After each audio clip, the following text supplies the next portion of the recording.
તો આજે એક આપણે નવી રીત જોવાની છે। એ રીતની અંદર આપણે જોઈ શકીએ કે એ રીતનું નામ છે અચલ આધારની રીતમાંથી પરંપરિત રીતના આધારે સૂચકાંકમાં પરિવર્તન કરો। આપણને અચલ આધારે સૂચકાંક આપેલો જ હશે અને આપણે પરિવર્તન કરવાનું છે કે એને અચલ આધારમાંથી પરંપરિત આધારની રીતનું સૂચકાંક છે એમાં કેવી રીતે પરિવર્તન કરવું। હવે અહીંયા મુખ્ય બાબત એ બને છે કે આપણને ક્યારે ખબર પડે કે આપણે અચલ આધારમાંથી પરંપરિત રીતના આધારનો સૂચકાંક શોધવાનો છે। પહેલું તો એણે રકમમાં આપ્યું હોય, રકમમાં તમને એમ કહી દીધું હોય કે તમે અચલ આધારમાંથી પરંપરિત આધારનો સૂચકાંક શોધો, ત્યારે તમારે શોધવાનો છે। બીજું કે જ્યારે તમને એણે કીધું ન હોય કે કયા અચલ આધારમાંથી પરિવર્તિત કરો, તમને ડાયરેક્ટ એમ કીધું હોય કે પરંપરિત રીતે શોધો, તો ત્યારે તમારે સમજવાનું કે જ્યારે તમને કોઈ પણ વર્ષની સાથે સૂચકાંક આપ્યો હોય, એમની ભાવની કિંમત ન આપી હોય, એમનો જથ્થો ન આપ્યો હોય, ડાયરેક્ટ એમનો સૂચકાંક આપ્યો હોય, ત્યારે તમારે આ સૂત્રની રીતે ગણતરી કરવાની। હજી એકવાર સમજી લો, જ્યારે તમને રકમમાં કીધું હોય કે અચલ આધારમાંથી પરંપરિત આધારની રીતમાં પરિવર્તિત કરો, અને બીજું જ્યારે તમને એમ કીધું હોય કે માત્ર એમ કીધું હોય કે પરંપરિત રીતના આધારે સૂચકાંક શોધો, અને ત્યારે તમને વર્ષ આપ્યું હોય પરંતુ સાથે વસ્તુની કિંમત ન આપી હોય, ડાયરેક્ટ સૂચકાંક આપ્યો હોય, ત્યારે તમારે આ રીતનો ઉપયોગ કરવાનો છે। હવે આપણે જોઈએ કે પરંપરિત રીતના આધારનું સૂચકાંક છે એમનું સૂત્ર શું છે, તો ચાલુ વર્ષનો અચલ આધારે સૂચકાંક, કયો? ચાલુ વર્ષનો અચલ આધારે સૂચકાંક ભાગ્યા અગાઉના વર્ષનો અચલ આધારે સૂચકાંક। અગાઉના વર્ષનો અચલ આધારે સૂચકાંક એટલે આપણે ઓલું કરતા હતા ને, એમ જ છે P1/P0 × 100 આ સૂત્ર આવશે, પરંતુ અહીંયા શું છે, ચાલુ વર્ષનો અચલ આધારે સૂચકાંક ભાગ્યા અગાઉના વર્ષનો અચલ આધારે સૂચકાંક। પણ અહીંયા ડાયરેક્ટ જો આપણે સૂચકાંક ડાયરેક્ટ આપ્યો હશે, ઓલામાં વસ્તુની કિંમત એમ હતું ને અહીંયા જો સૂચકાંક, આ બે બાબતમાં ફેર છે। તો હવે આપણે જોઈએ એનું ઉદાહરણ, જેના કારણે આપણને સરખી રીતે સમજાય જાય કે આ કેવી રીતે દાખલો ગણતરી કરવાનો છે। જુઓ, આપણને અહીંયા એક દાખલાની કિંમત આપી છે કે એક રકમ આપી છે, એમની અંદર કીધું છે કે નીચેના દાખલાને આધારે પરંપરિત રીતના આધારે સૂચકાંકની ગણતરી કરો। હવે અહીંયા આપણને જો વર્ષ આપેલા છે 15, 16, 17, 18, 19, 20, અને અહીંયા આ બાબત ધ્યાનમાં લેવાની છે। અહીંયા આવું હશે ને ત્યારે આપણને ખબર પડશે કે કેવી રીતે દાખલો ગણવાનો છે। અહીંયા કીધું છે કે સૂચકાંક શોધો। આ સૂચકાંક ડાયરેક્ટ સૂચકાંકની કિંમત, નકર આપણે અહીંયા શું આપેલું હતું, કિંમત, વસ્તુની કિંમત, વસ્તુનો ભાવ, આવું આપેલું હતું। અહીંયા આપણને ડાયરેક્ટ સૂચકાંક આપેલો છે।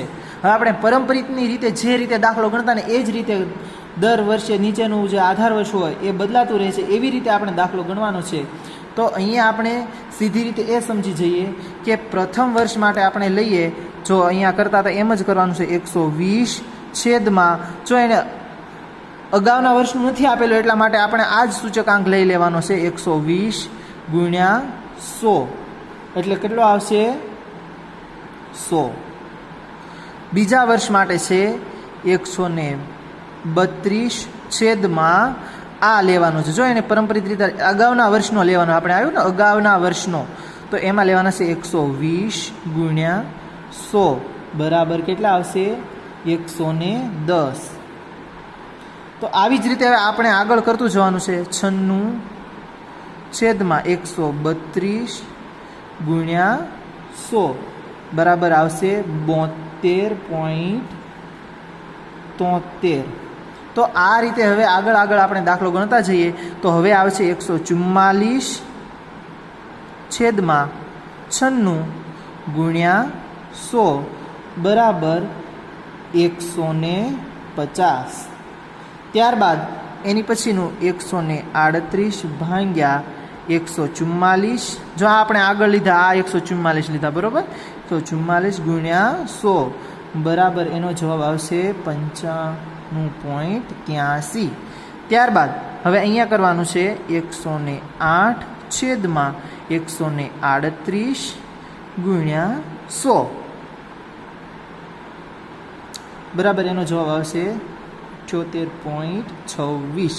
તો આ રીતે આપણે અચલ આધારમાંથી પરંપરિત રીતના આધારે સૂચકાંક કરવાનું છે. આમાં દરેકમાં આપણે જો નીચેનું છે એ અગાઉનું વર્ષ લીધું ને આપણે સૂત્રમાં જોઈએ એવી રીતે, તો આ દાખલો તમારે વ્યવસ્થિત રીતે બુકમાં નોંધી લેવાનો છે અને આની જેવા બીજા દાખલા હું તમને મોકલીશ જે તમારે ગણતરી કરવાના છે. હવે આપણે એક બીજું ઉદાહરણ જોઈએ જેના દ્વારા થોડુંક અલગ છે, જે આપણે સમજવાની પ્રયત્ન કરીશું. જુઓ, આ દાખલાની અંદર આપણને કીધું છે કે બધા વર્ષનો તમને સૂચકાંક આપેલો છે અને એમની અહીંયા કિંમત આપેલી છે, પરંતુ શું તફાવત છે કે એક દાખલાની અંદર એવું કીધું છે કે 2007-8ને આધારે સૂચકાંક લઈ અને પરંપરિત રીતના આધારે સૂચકાંક શોધો. જો અહીંયા સમજવા જેવી વાત કઈ છે એ છે 2007-8ને આધારે સૂચકાંક લેવાનો છે.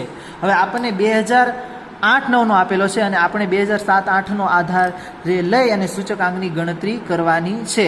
તો અહીંયા આપણે જોઈએ 126 છેદમાં, જો અહીંયા કયું આવે, અહીંયા આવે એમ કીધું 2007-8ને આધારે સૂચકાંક. હવે 2007-8નો આપણને નથી આપેલો, ત્યારે હંમેશા જ્યારે ન આપેલો હોય ત્યારે એને 100 ગણી અને સૂચકાંક લેવામાં આવે છે. અથવા તો તમને એમ ન કીધું અગાઉના વર્ષનો લો તો તમારે 126 લેવાના છે, પરંતુ જ્યારે તમને ફરજિયાત એમ કીધું હોય કે તમારે 2007-8ને આધારે સૂચકાંક લેવાનો છે ત્યારે હંમેશા એનો 100 આવશે, સૂચકાંક ગુણ્યા 100. હવે આપણે જે કરતા એ જ રીતે દાખલો ગણી લેવાનો છે. 126 અહીં આવશે 130.8 છેદમાં 126. 126 કયા લીધા? આવડા, ગુણ્યા 100 બરાબર એનો જવાબ આવશે 103.81. ત્યારબાદ 143.3 ભાગ્યા 130.8 ગુણ્યા 100 બરાબર એનો જવાબ આવશે 109.26. ત્યારબાદ આગળ જોઈએ તો 156.1 અહીંયા આ આવશે 143.3 ગુણ્યા 100 બરાબર 108.93. હવે આવી રીતે આગળ દાખલો ગણતો જવાનો છે. 166.6 છેદમાં 156.1 ગુણ્યા 100 બરાબર 107.37. ત્યારબાદ હવે નીચેનો દાખલો જોઈએ. 0.6 છેદમાં 100 આ લેવાનો છે ગુણ્યા 100 બરાબર 105.97. આ આપણે કેલ્ક્યુલેટરની મદદથી કરવાનું છે એટલે ઝડપથી આપણને દાખલાના જવાબ મળતા જાય.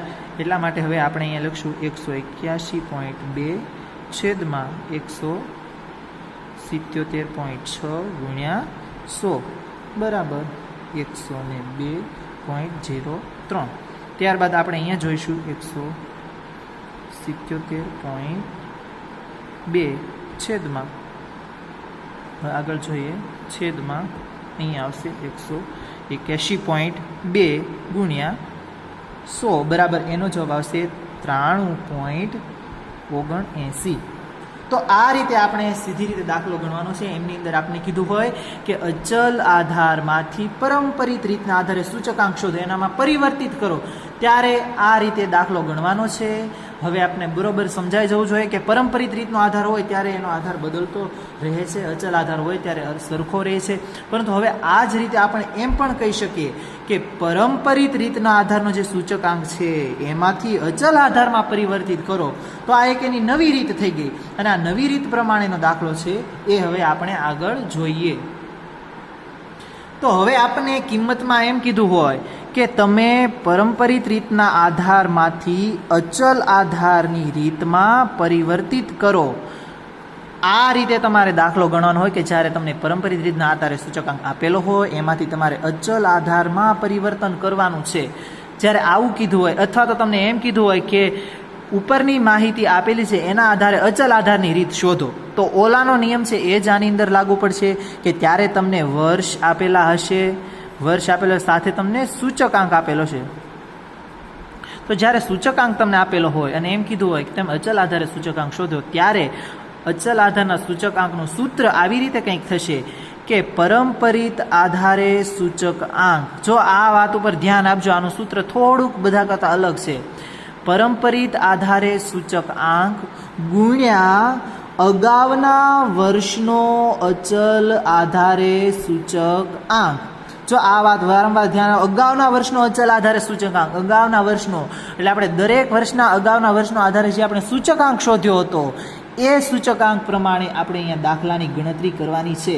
તો હવે બરાબર આપણે સમજાઈ જવું જોઈએ કે આપણે કઈ રીતે દાખલાની ગણતરી કરવાની છે. તો અગાઉના વર્ષનો આધારે સૂચકાંક લઈ અને એને બેનો ગુણાકાર કરવાનો છે અને ભાંગ્યા 100. અહીંયા જો ભાંગ્યા 100 આવે, અહીં ગુણ્યા 100 આવતા નથી. અહીંયા બધાય કરતાં એ જ વાત અલગ છે કે અહીંયા પરંપરિત આધારે સૂચકાંક ગુણ્યા અગાઉના વર્ષને આધારે સૂચકાંક ભાંગ્યા 100 કરવાના છે. જો આ વાત અચલ આધારની રીતનું સૂચકાંકમાં પરિવર્તિત કરવાનું હોય ત્યારે તમારે ભાંગ્યા 100 કરવાનું છે. હવે આપણે એક ઉદાહરણ જોઈએ એટલે તમને બરાબર સારી રીતે સમજાઈ જશે.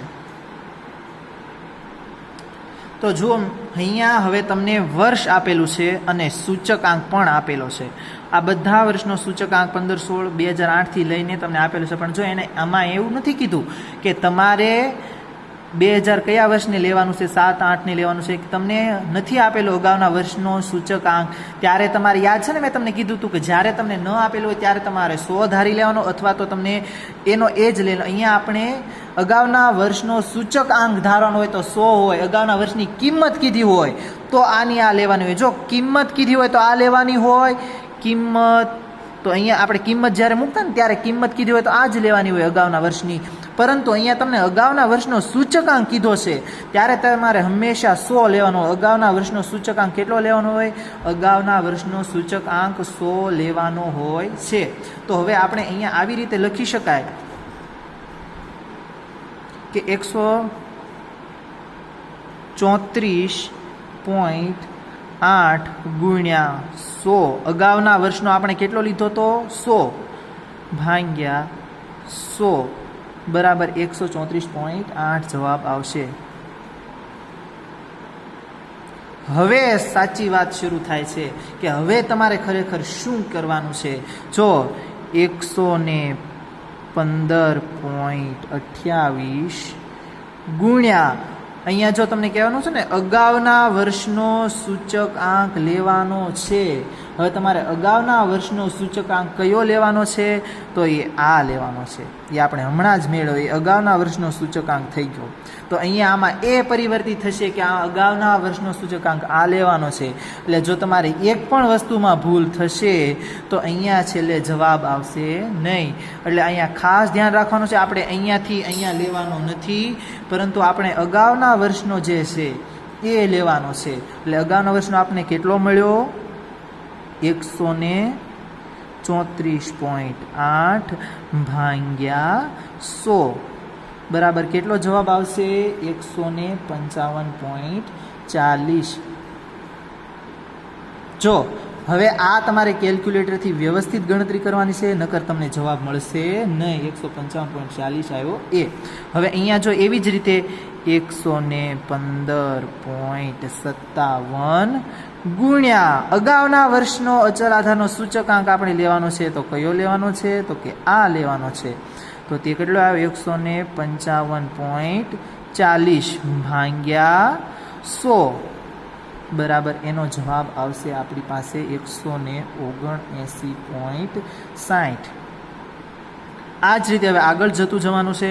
તો 2011-12ના વર્ષ માટે સૂચકાંકને અચલ આધારમાં પરિવર્તિત કરીએ તો 107.29 ગુણ્યા, જો આ લેવાનું છે, હંમેશા ભૂલતા નહીં, આ લેવા ન મળતા, નકર તમારે વાંધો પડશે, છેદમાં 100 બરાબર જવાબ આવશે 192.69. હવે અહીંયા પણ એ જ રીતે કરવાનું છે. 2012-13ના વર્ષ માટે આપણે જોઈએ તો 109.91 ગુણ્યા આ લેવાનો છે 192.9 છેદમાં 100 બરાબર એનો જવાબ કેટલો આવશે? 211.8 79. જો આ તમારે કેલ્ક્યુલેટરનો ઉપયોગ કરીને વ્યવસ્થિત રીતે કરવાનું છે. જો એકની અંદર ભૂલ હશે તો બધાની અંદર ભૂલ પડશે, માટે વ્યવસ્થિત રીતે સમજી વિચારીને લેવાનું છે. ત્યારબાદ 2013-14 માટે 112.80 ગુણ્યા આ લેવાનું છે, બરોબર, 211 છેદમાં 100 બરાબર. એનો જવાબ આવશે 238.9. ત્યારબાદ હવે આ વર્ષ માટે લેવાનું છે, એટલે કે 14-15 માટે છે 106.24 ગુણ્યા આ લેવાનું છે 238.9 ભાગ્યા 100 અને એનો જવાબ આપણી સામે આવશે 253.81. છેલ્લું 15-16નું વર્ષ હવે જ્યારે આપણે લેતા હોઈએ ત્યારે એવી રીતે લેવાનું છે કે 102.48 ગુણ્યા આ લેવાનું છે 53.81 છેદમાં 100 અને એનો જવાબ આવશે 260.10. તો આ આપણે રીત જોઈ, એ રીતને આપણે શું નામ આપવામાં આવશે કે આ રીત છે એ આપણે અચલ આધારે સૂચકાંક શોધ્યો. તો શેમાં હતો? પરંપરિત રીતના સૂચકાંકની અંદર હતો. અને આપણે એ પણ જોયું કે જો આમાં અગાઉના વર્ષનો સૂચકાંક લેવાનો છે તો આ બધા અગાઉના વર્ષના આપણે લીધા છે, અહીંયા આપણે આમ કાંઈ લેવાનું નથી. તો આજે આપણે બે રીત જોઈ, અચલ આધારના સૂચકાંકમાંથી પરંપરિતમાં રૂપાંતર કરવું અને પરંપરિત રીતના આધારના સૂચકાંકમાંથી અચલ આધારના રૂપાંતર કરવું. તો આ બધી બાબત આપણે વ્યવસ્થિત જોઈ. હવે નેક્સ્ટ દાખલા આપણે આગળના લેક્ચરમાં જોઈશું. ધન્યવાદ.